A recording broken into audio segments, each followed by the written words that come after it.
great to be back in Dallas for Media Days, and we're excited to get the season started. It's starting much earlier for us and for Coach Campbell at Iowa State.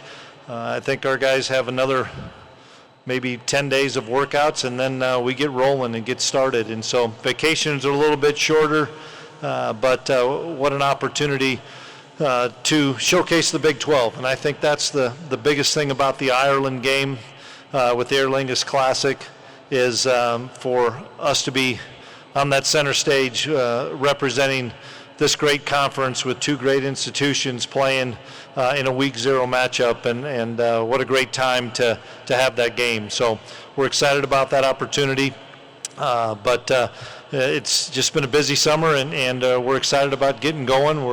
We're thrilled. Thanks for Commissioner Yormark for all your hard work. Thanks to President Linton at K-State, our athletic director Gene Taylor for the support and the great opportunity you give our staff and our student athletes. So we'll open up for questions. If you have a question, please raise your hand until we have a microphone holder next to you. Okay, we'll go here center right. Hey Coach, Ben Hutchins with the Quad City Times. I'm wondering, what did you first think when presented with the opportunity to play in Ireland? And specifically, did you have any reservations about moving a home game to a neutral site? Yeah, absolutely. We had reservations about taking a home game out of our community and our economy, but just talking to our athletic director, it just gave our kids an opportunity. There's 10 kids, 5 kids, I don't know how many we have on the roster now, that are going to get a chance to go abroad. I got a chance to go over there in February for the first time with my wife, so I thought it was a great opportunity in that respect. And, and 18 months ago, it was, this is the greatest thing. Now it's coming up on us pretty fast. And for our people back at home, all our admin that are putting this trip together, especially Casey Feldkamp, I can't thank those people enough. They're doing the real hard work of the logistics of getting everything organized. We couldn't do it without those people, but it's just a great opportunity for the Big 12. Okay, center right. Hi, Coach. Klieman, Alec Bussey, 24/7 Sports. I know you grew up in the state of Iowa. Not sure if you grew up in Iowa or an Iowa State fan, but I'm curious if you think back to your childhood, how much you have seen the Iowa State-Kansas State game evolve, change, and what it's like to be a part of it now and see its growth. Well, let's get it straight. I grew up in Waterloo, Iowa, and I was a Northern Iowa fan, and that's where I played, was at the University of Northern Iowa. So I wasn't a Hawkeye or a Cyclone, I was a Panther. It's a great rivalry. I remember watching it all the time as a kid and listening to the games. And I'm a college football fan, and I'm a Midwest college football fan. So wherever I've been coaching in the Midwest, if there's a game that has Iowa or Iowa State, I'm probably tuned in just because I've got so many friends that went to those schools. I've got friends on both coaching staffs. And so I know that this is a great rivalry between Iowa State and Kansas State, has been for an awful long time, and great respect between the two programs. We'll go center left. Coach Drake Toll, Locked On Big 12. Thoughts on it being an unprotected rivalry in the Big 12 and the possibility of linking this game in those protected rivalries moving forward?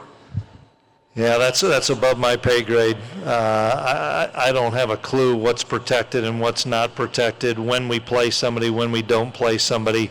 I think that was probably the unintended consequences with getting as many schools that you have, is the imbalance of scheduling in every league. I couldn't even tell you.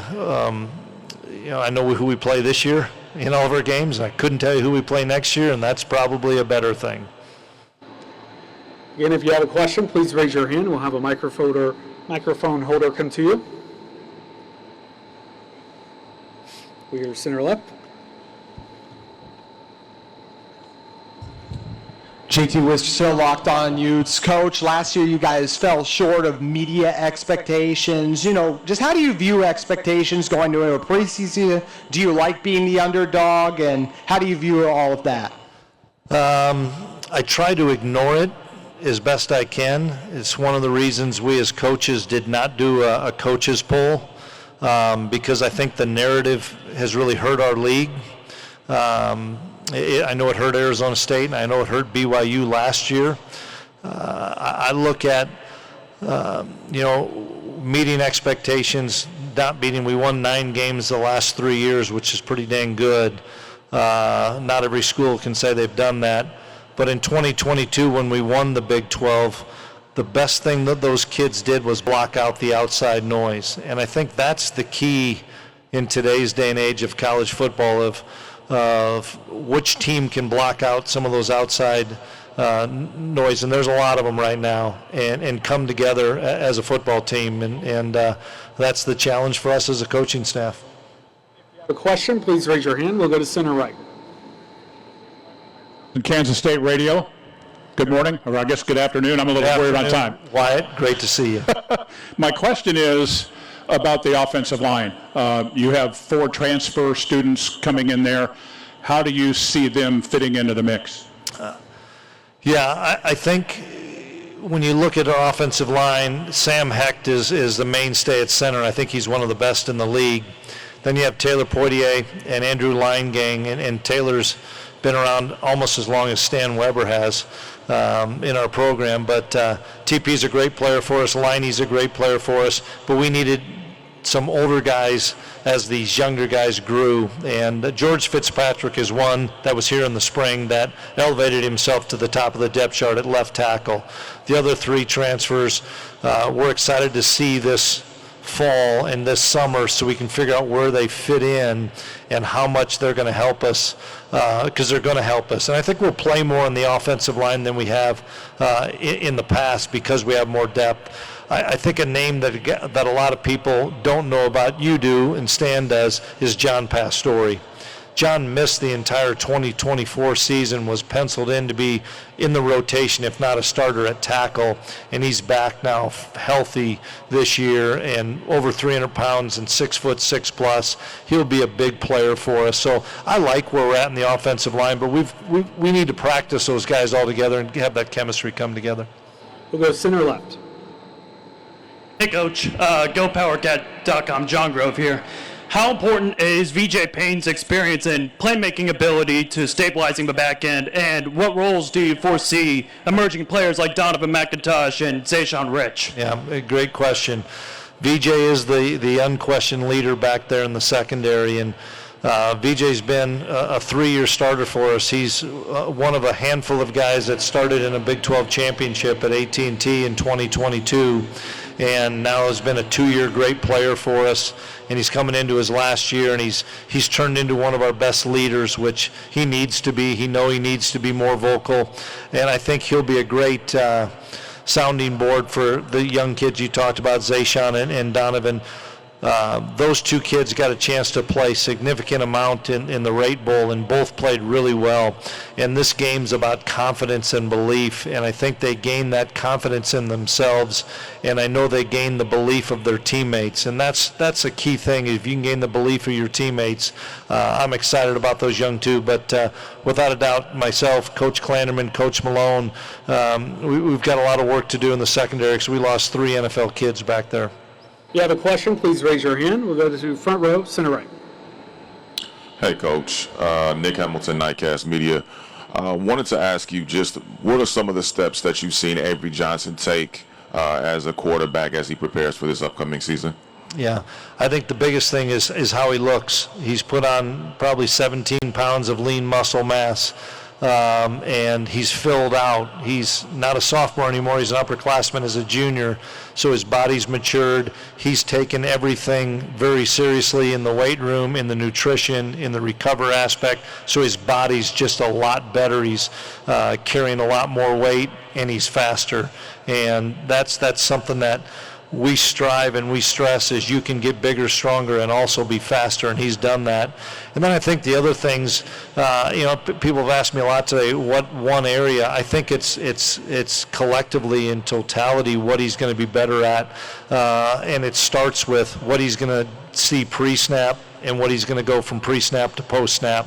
I think he's ready to take on even more things at the line of scrimmage, and everybody knows he's a terrific athlete in space, but he's also a really good thrower of the football. And I just think all the 13 games of experience he had last year will help him.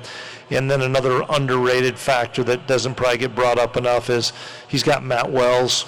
And Matt Wells, I think, is one of the best quarterback coaches in the country. He's a close friend of mine, and we're so fortunate to have Matt stay with us, be the offensive coordinator, and be in that room with Avery, who's calling, and Avery knows Matt's calling the plays. I think that's really going to have a huge impact. We have a question, center right in the back. Hi, Coach. David Howman with Devils in Detail.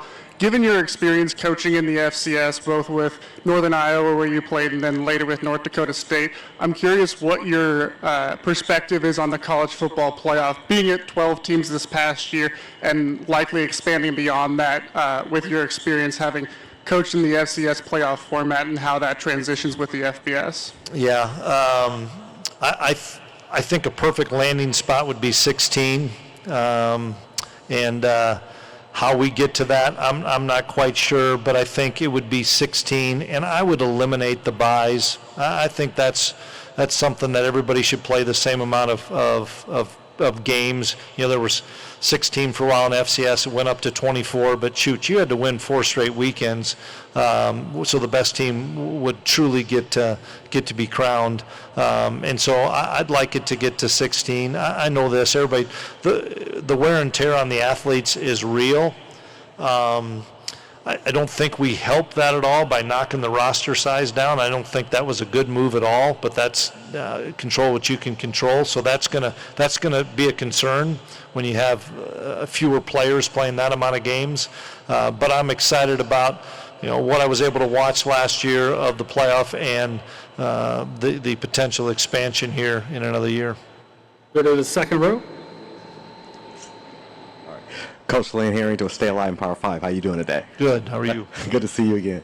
So, over the last couple seasons, Kansas State has been one of the best rushing teams in the Big 12. However, you lost running back DJ Giddens. Can you talk about how the running back room is holding up with Dylan Edwards and the other running backs? Yeah, I'm excited about the running back room. Before DJ Giddens, we had a kid named Deuce Vaughn that a lot of people heard about, and Deuce Vaughn may have been the best college football player I've ever seen. And people said, what are you going to do when you don't have Deuce Vaughn? And all of a sudden DJ Giddens came on. We have running backs, and Dylan Edwards is a star, and he's a game breaker. And Dylan Edwards is going to be better because of a guy like Joe Jackson. That is another really good, talented running back. And they're both going to be better because of the ability for us to have more playmakers outside at wide receiver. We've always had really good tight ends, and that's no different this year. And then we have some younger players in that running back room that I'm excited to see how they grow. But between Dylan and Joe, they're two terrific running backs, and everybody saw Dylan Edwards' ability to be a game breaker in the Rate Bowl. But I think all those guys will be better because we're going to be better around them.